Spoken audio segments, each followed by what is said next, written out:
Did it just give you something to pop up? Or I just did the ask to turn on video camera, seeing if maybe it would give you a pop-up. Okay, yeah, it did. Let me try it. Let's see. Oh, there I am. Okay. Glory. Thank you, Donna. Did we lose Elva? She's still there. Oh, no, there she is. I see her. Oh, there she is. Okay. All right.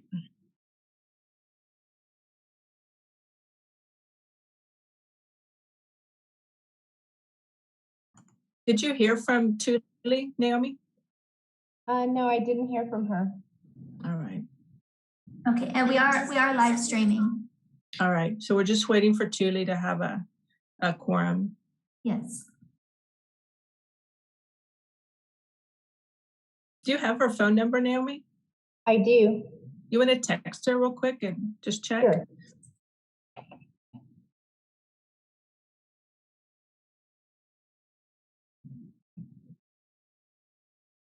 I'm going to mute myself real quick, okay? Okay.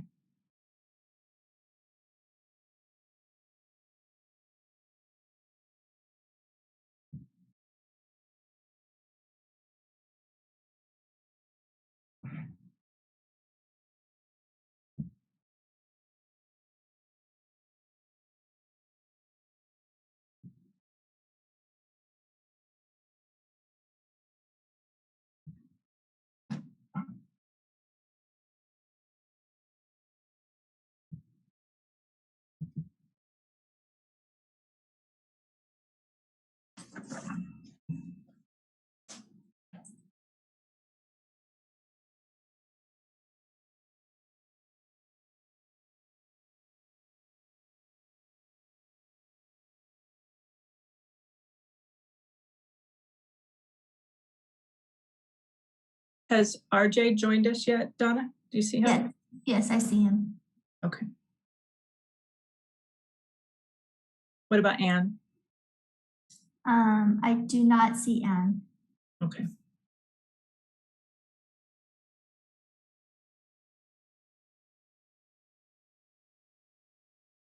I think Tuli is with us now. Okay, I see Tuli logging in now. I'm going to go ahead and I'm here. Sorry, I'm here now.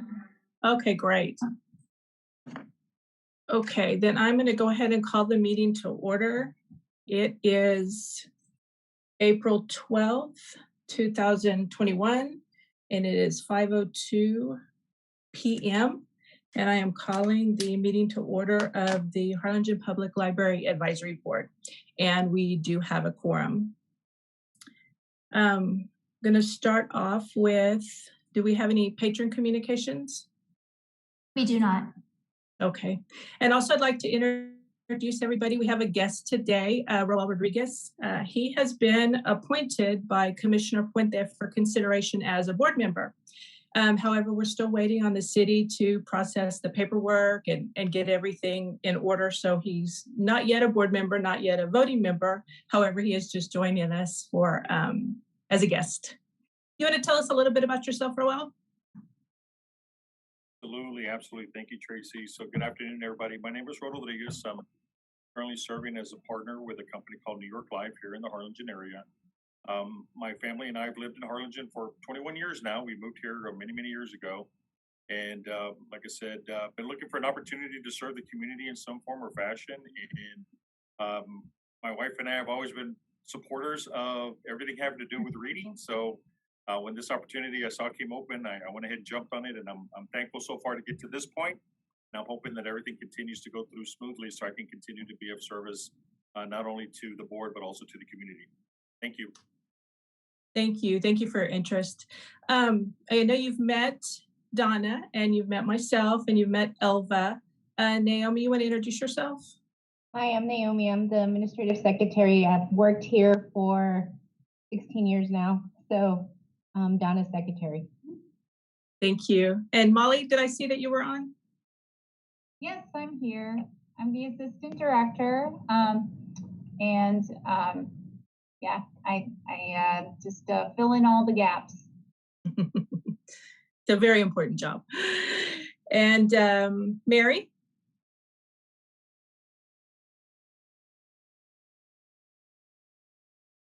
Does she have audio or she's just Okay. texting? I think I unmuted myself finally. Oh, there you are. Can you hear me? Yes. Okay, I'm Mary Torres and I'm Vice Chair of the Library Board. But like the fifth time I've done it, it won't work. Thank you, Mary. And Tuli. Hi, sorry, I can't take the screen off because I'm still at work, and so there's other providers around me. But No they can't problem. hear me. Yeah, so I'm Tuli Villegas. I'm a dermatologist in town. Not sure how long I've been on the board now already. I don't know, 3 years maybe. But yeah, I'm a dermatologist here in town. Thank you. Frank?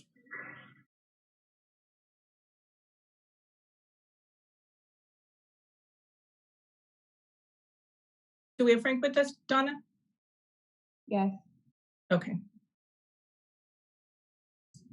We'll go on to Lynn.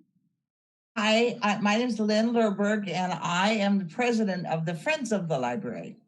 So I am at the board meeting representing the Friends, and I look forward to actually meeting you in person sometime soon. And we do have 2 student representatives. One is Deborah Castañeda, and she goes to Early College High School. Are you there, Deborah? Yes, I'm here. Awesome. Great to have you join us. And we also have RJ Ramos, and he is a student at the Harlingen School for Health Professions. Are you with us, RJ? Yes, I'm here. Great. Thank you so much. All right. Then we will move on. We had no patron communications? That's correct. We have no patron communications. Okay. Then we will move on. I don't know what's going on. Oh, there's Frank. Hi, Frank. We have a guest. We were just introducing ourselves. I think he's. I did everything the way I always do, and it won't give me a sound. We can hear you. You can't hear us? I did everything like I always do, and nothing has worked. I've done it several times.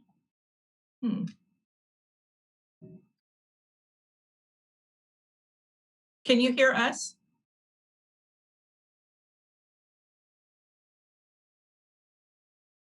No. Let me see.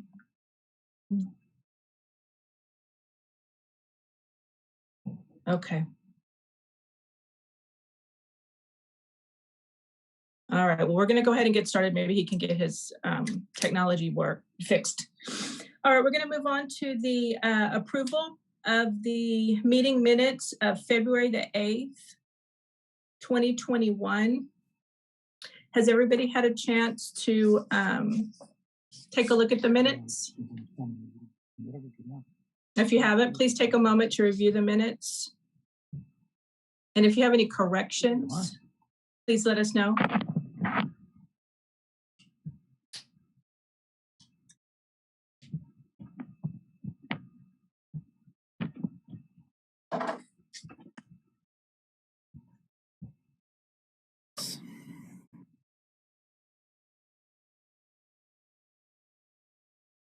Motion to move to accept the minutes. Tracy, I read it last week when we had the plan the meeting back, you know. Okay, does anybody have any corrections to the minutes?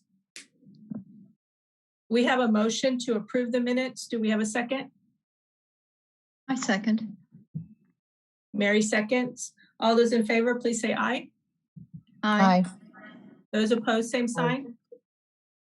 Okay, the motion carries. The minutes from February the 8th have been approved. All right, moving on to new business. We have discussion and action to approve an MOU between the City of Harlingen Public Library and the South Texas Literacy Coalition for the Story Walk project. Okay, I'm going to review that with us, Donna. I'm going to pass this on to Molly since she's been working closely with the South Texas Literacy Coalition on this. And I can tell you the basics, but she would be able to answer your questions in more detail. Okay. Okay, so the South Texas Literacy Coalition and the library have been in communication about starting up a story walk since about October. And the idea is that we wanted to have a local author featured, and we would print pages of the book on large panels, and then those panels would be spaced out along a trail here in Harlingen. And there are a lot of places that have similar displays with a book, but we really wanted to have something that promoted activity, fitness, the outdoors, and also a local author to give kids a sense that they could become an author someday too. To have a local connection would be a meaningful thing. So the South Texas Literacy Coalition agreed to do all of the really heavy lifting for it. So they're printing the pages of the book. They're finding a way, the structure for it that will be something that we can create as a temporary installation. And they're going to provide the labor then with actually installing it.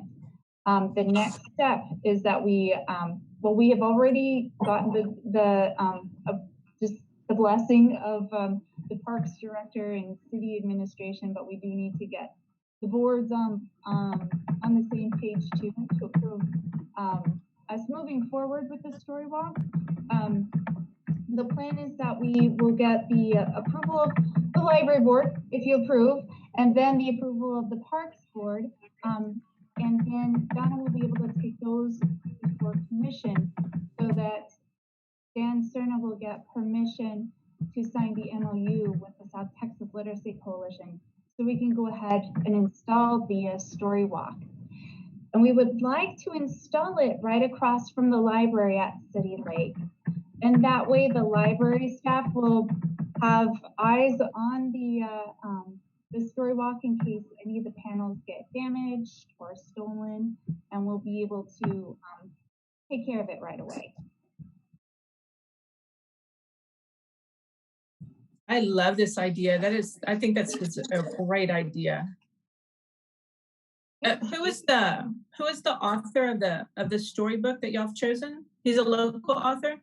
He is. He's somebody who's worked with the South Texas Literacy Coalition in the past.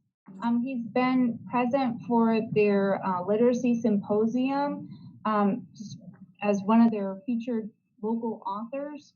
I think he's from McAllen or Edinburgh, right there, around there, since that's where the South Texas Literacy Coalition is based.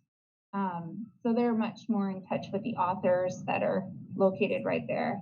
But he seems like a really nice guy, and he was excited about having his book selected for this project, and was, just really interested in, being involved with the project too.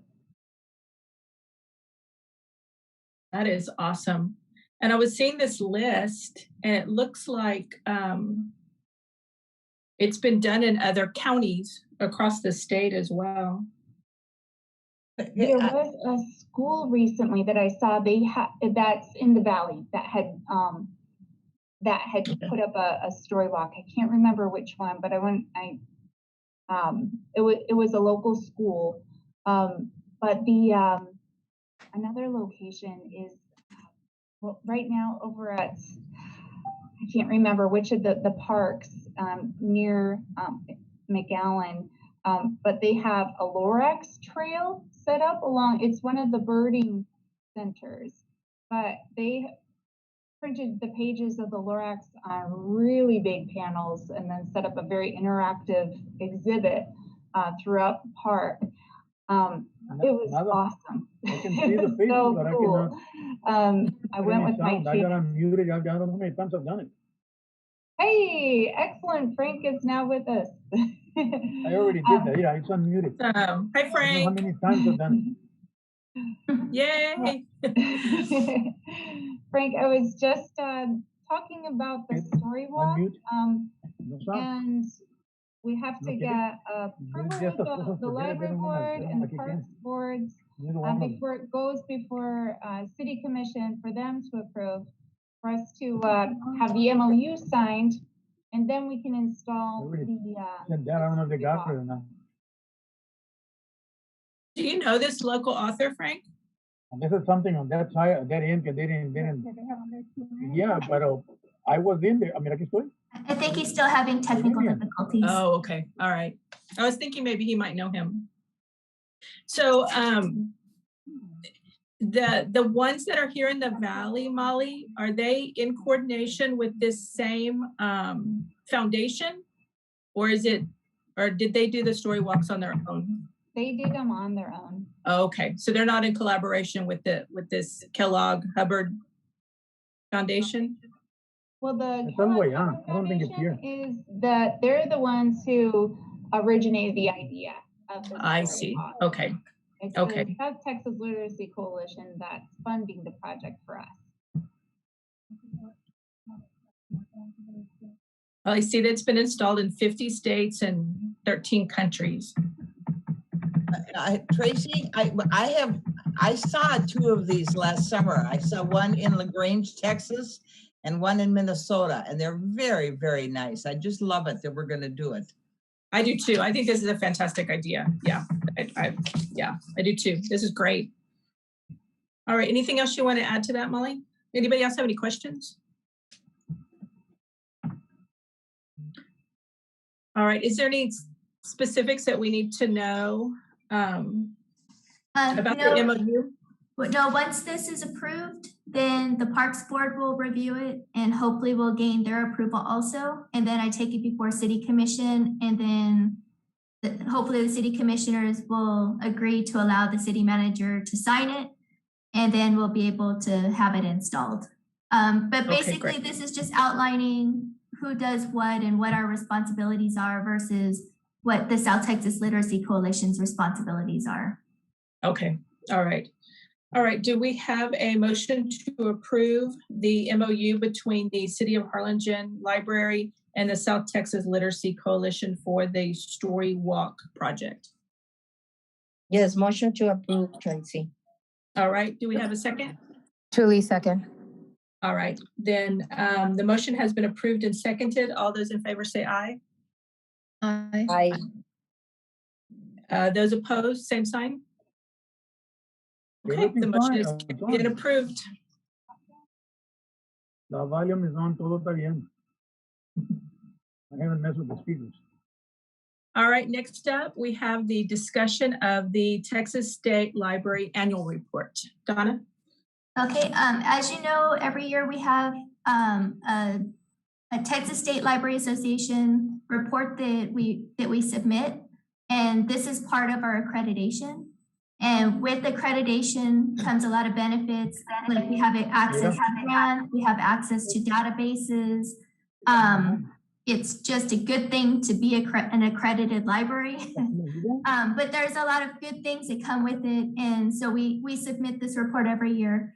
And I'll just go over kind of the highlights. Our numbers were deeply impacted this year because of COVID-19. If you remember, the library was closed from April until the beginning of May, and then we've had limited services since then, where we're at limited capacity, or we didn't allow people to stay in the library, or people were just in general not going out and doing things. And then all of our programs have been virtual, where normally we would have in-person story times, we would do outreach type things.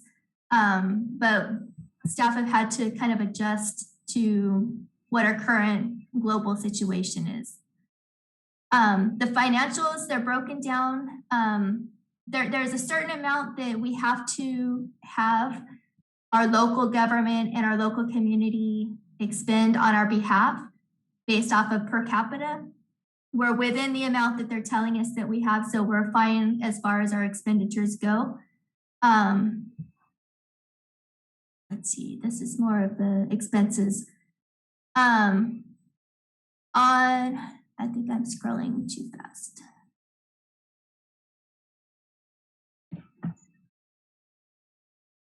Okay, on the report, you'll see on the left side, that's this year. The right side is last year's. And as you can see, our checkouts are actually up a little bit for videos. down substantially for audiobooks. Some of this is because we're phasing out physical audiobooks and moving more to a digital format. Eventually, all of our physical audiobooks will go away because they get very expensive. Somebody will lose just one disc, and then we have to chuck the whole $80 set. So and most people have devices now that they can listen to digital. And our ebooks, our electronic books are down. Our electronic audiobooks are up. And our video material is actually up a little bit. We're just now starting to add videos to our digital collection. Let's see the rest. You'll notice that our total collection, the number of volumes is down about 20,000. And if you remember when we converted to RFID, we did a massive weeding project. And any book that was outdated, we physically touched every single book. And there are books that they looked fine from the exterior, so they were not weeded. And then once we opened them to put an RFID tag in, we noticed that the spine was split on the inside or pages were falling out. So there's something to be said with physically touching every single book in the collection. And we got rid of about 20,000 titles from our collection because of damage, because of wear and tear, or because they were outdated. Donna, can I interject quickly? With the electronic books, that number has gone down, not due to our weeding, but it's because of the publishers have different agreements on certain titles that we can either have a certain number of checkouts and then they are removed from our system, or it's a certain length of time. And that's just with a couple of the publishers. So that's why our number of ebooks went down from last year. Yes, I'm sorry. That this is the number of items in the collection, not the number of checkouts. Okay. Sorry. Let's see. Where was I at? Yeah, so the total number of items, and then is there a long range plan in place? It's marked as yes, but you can't see it's marked as yes. But I do want to mention to you that this is the last year that our 5-year strategic plan it's the 5th year. So we are going to begin reviewing our 5-year strategic plan, and that's something that we do want to have discussions with the board about because we're going to be in the process of planning our next 5 years. So if you could start thinking about, where do we go from here? What would you like us to be doing? What should be included? So look forward to that as a future meeting. Number of reference transactions, you notice we went from 22,000 to 11,000. Again, it's because we've had limited services. We spent part of the time closed. And then the same with the number of library visits, from 162,000 last year to 82,000 this year. Library card registrations, 55,000 last year, 52,000 this year. One thing that we did start doing during the pandemic is we started issuing e-cards. So we're allowing people to request for a library card through email, where they're able to check out digital material only. And this is something that we only really did, we never did it through email before, but we only gave e-cards out to students before. And so it's something that we will likely keep in place for a while. Okay, our circulation numbers, we have 106,000 last year for children's and 63,000 this year. And then if you look at our digital numbers, 23,000 last year, 8,758. So a big increase for our ebooks for children. Our physical books for everyone else, 87,000 last year, 57,000 this year. And again, a big increase in digital format, 16,000 last year and 21,000 this year. Total circulation, 213 last year, 150,000 this year. And then successful retrieval of electronic information. This is everything from our digital magazines to our digital newspaper archives, our databases, everything digital. 2,689 last year, 8,777 this year. So we've definitely seen a big uptick in our digital resources since COVID hit. The number of programs in attendance. Now with attendance, the numbers were counted differently because we were doing digital programming or virtual programming. If we're streaming something on Facebook and it tells you how many people were logged in at that time, that's how we counted attendance. So you can live stream and see there's 120 people on. That's how that was counted as attendance. So we did a total of 171 programs this year, 136 last year. So our children's staff really cranked it up. Unfortunately, attendance is still a little bit low as people are figuring out the technology. So 3,000 families attended, 49,24 last year. Now, one thing that this doesn't indicate is we're only able to see one computer logged in. If one family is logged in, there may be 2 or 3 children watching or a whole family of 5 watching, and we have no way of knowing actually how many people are watching it. Young adult, we had 43 programs this year and 80 programs last year. 244 attended and 671 attended. We've had a really hard time getting teens involved virtually. We've tried different types of programs, and it's just been a real challenge to keep them engaged.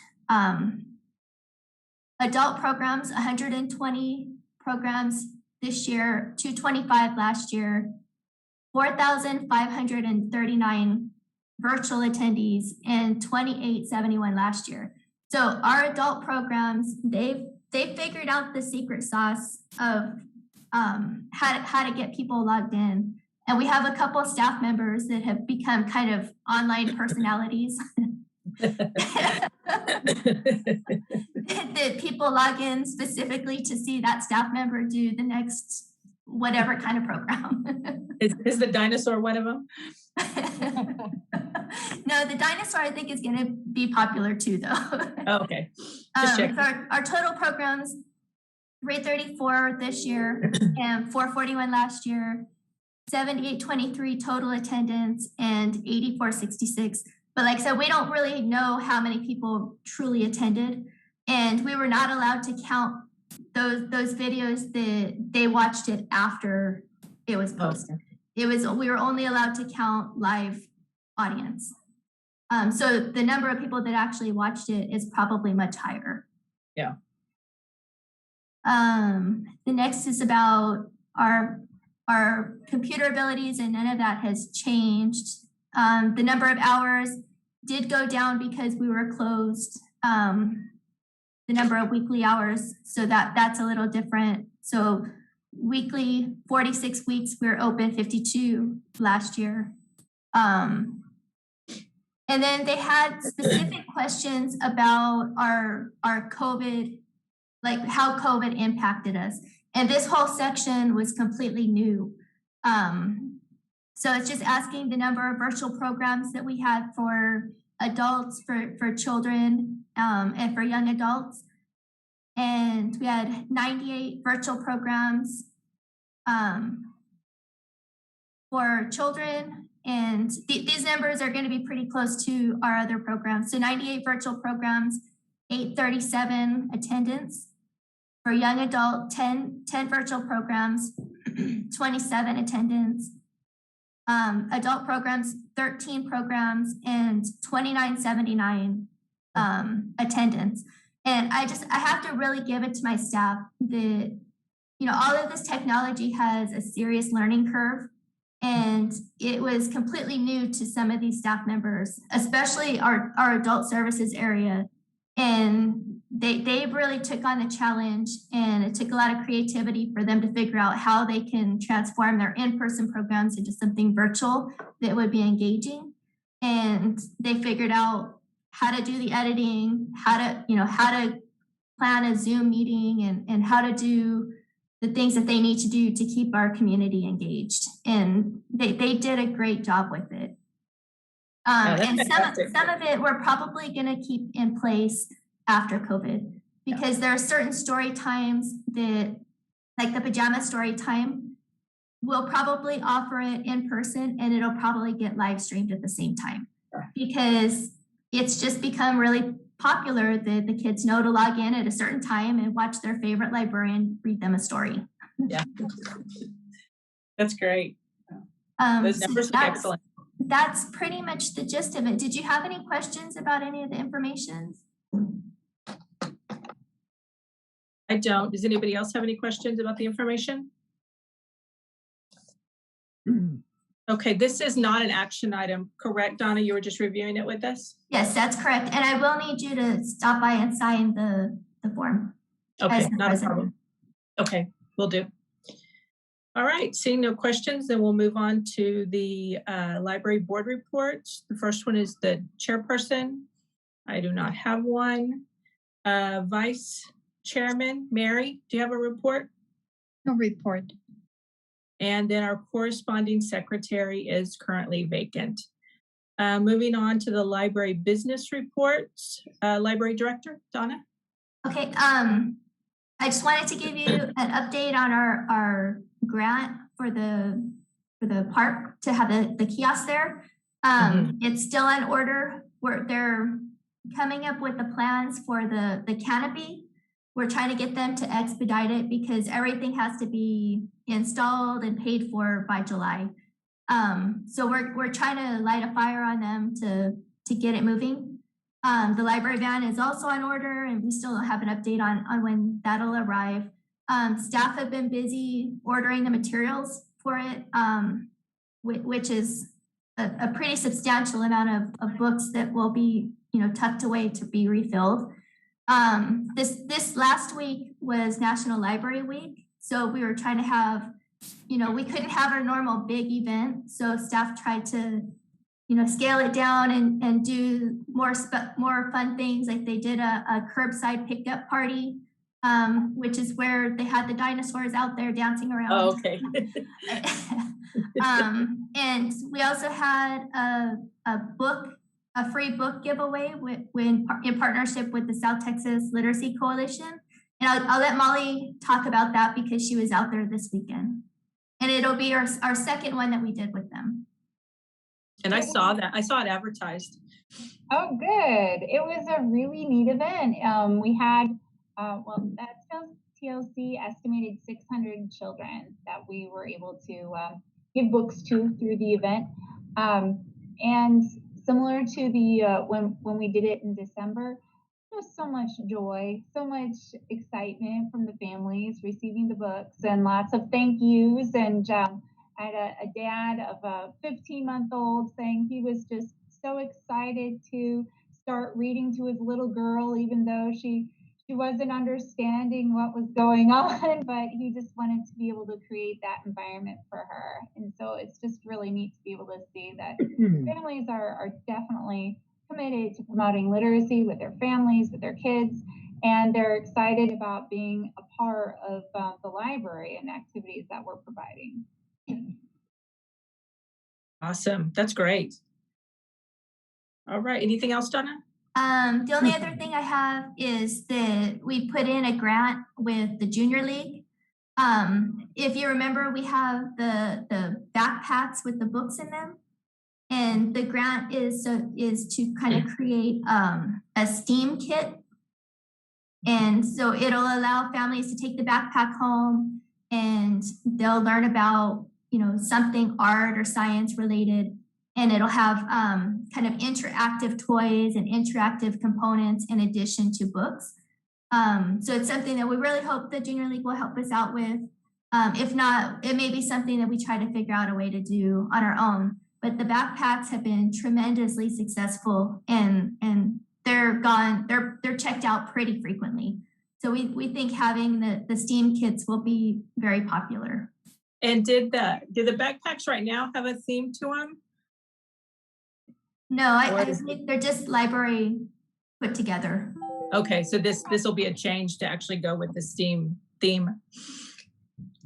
We do have a couple of leveled backpacks. So some are like the red backpacks are for the, I can't remember. We have red, blue, and green, and there's kind of a, like the very beginner reader, intermediate, and learning on their own, starting to read on their own.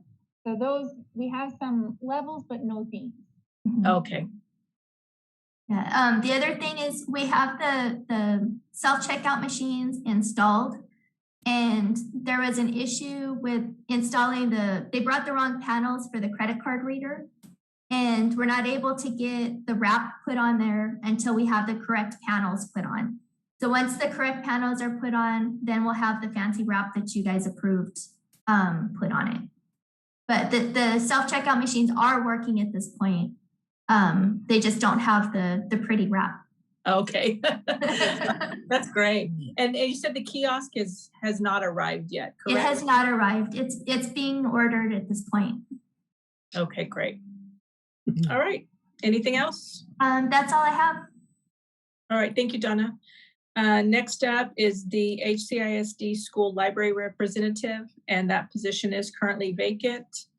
And we'll see if Frank has gotten his technology working, because we have his report from the Cameron County Library System lay representative. I'm here. Can you hear me? Yeah, I can hear you, Frank. Oh, good. Well, after all that waiting, I have no report on CCLS. We haven't met until probably next month, I think. So I'll have something the next time on that one. The byliners, as far as that goes, we had a presentation, a very good presentation on February 13th, Saturday, on the hidden power of point of view by member Susan Holmes Lamiles on first, second, and third person, including with writing prompts, which is very informative. The 13th of March marked the meeting. The feature was the announcement that a new Valley Byliners anthology will be published in the near future. It's in the planning stages as of now. It will consist of both prose and poetry from both the Byliners and the Poetry Night members. And speaking of Poetry Night, we've had 3 sessions the past few times. It's been excellent. One of them had to be moved a few days later because of the freeze, but we've had a good turnout on those. The marketing meetings, the special ones that have been held also on Zoom on the fourth Saturday of the month. The one on the 27th of February focused on several ways to promote books, like Barnes & Noble, Lightning Press, Amazon, Smashwords, Ingram Spark, Book Baby, KDP, all of those. And from then on, since the announcement of the new anthology, the marketing meetings have kind of merged with that. So our last regular Byliners meeting was this past Saturday on the 10th. It was a continuation of ideas and suggestions for the new anthology, plus also right now, most of our, several of our group members are working on re-editing, revising the last one, the one that Don Clifford and I put together. And eventually we're gonna get to the previous 2, but that one was the one that was chosen first, being that it needed a lot of re-editing. So that's also in the works. And where is that? That's it. I'll have something on CCLS hopefully next time. Thank Okay, you. great. Have y'all done an anthology before, Frank? Yes, there have been, since I've been in the group, there were 2 previous ones prior to my being in the group, but the last one, the one that's being revised, It was put together by Don Clifford and myself. So actually, he Okay. did most of the work. I just helped with the editing part of it. You know, so. Well, James, congratulations. That sounds exciting. That's great, Frank. yeah, James has been wanting to get another one out there, so it's a go. Yeah, awesome. Thank you. Great. Okay, next up is our Friends of the Library representative, Lynn. Well, Friends of the Library is having a half-price book sale in the courtyard this weekend. It's great for social distancing. I think it's going to be the fourth one that we've done. Unfortunately, we have not been able to advertise these sales except for signs in the library. But we have sold some books. We're anxiously awaiting word from the city, I guess, that we can reopen the bookstore. Donna mentioned the 20,000 books that were withdrawn from the library's collection. We have now looked at 20,000 books, kept the ones that we think we can sell, and we've donated a lot of books. If anybody on the board has ideas about somebody that could use some donated books, please let me know, because we have more books than we have room to store, especially because the bookstore has been closed for a year. So we're not turning over any inventory. But we have a very nice collection now of withdrawn books from the library, and hopefully we'll be able to open soon. And I know a lot of people are really looking forward to that, including the Friends. Yes. Yeah. Thank you for letting us know about that surplus of books. See if we can come up with something for you, Lynn. Thank you. All right. Was Anne able to join us? All right. Then Mary, do you want to do both genealogy reports for us? Yes, I can. Thank you. Thank you. The Temple, Texas Genealogical Society president is Susan Francis. The group has been inactive since a year ago, and Susan is planning some upcoming meetings, maybe virtually, maybe in person, we don't know yet. But she did waive membership fees for calendar year 2021. If you remember last year, then you don't worry about paying dues for this year. We're looking forward to getting that group up and going again. And the Rio Grande Valley Hispanic Genealogical Society has not met since February of 2020. Our board has continued to meet.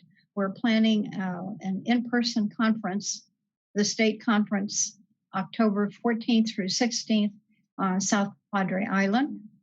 And we're looking forward to having our first in-person meeting the third Sunday of this month at the museum.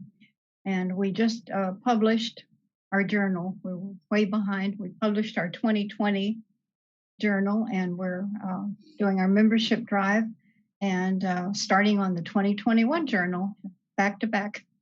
Thank you. Thank you, Mary. All right, next up we have our student representatives. Deborah, do you have anything from your campus to report? Not at this time. All right. And RJ, anything you'd like to share from your campus? Nothing either. Okay. I know things are kind of slow everywhere. Thank you. All right. Do we have anybody else that has anything they would like to add? All right. Seeing that there was nothing else, our next scheduled meeting is for Monday, May the 3rd at 5 p.m. And at this point, I am going to adjourn the meeting. It is 5:44 p.m. Do we have a motion to adjourn?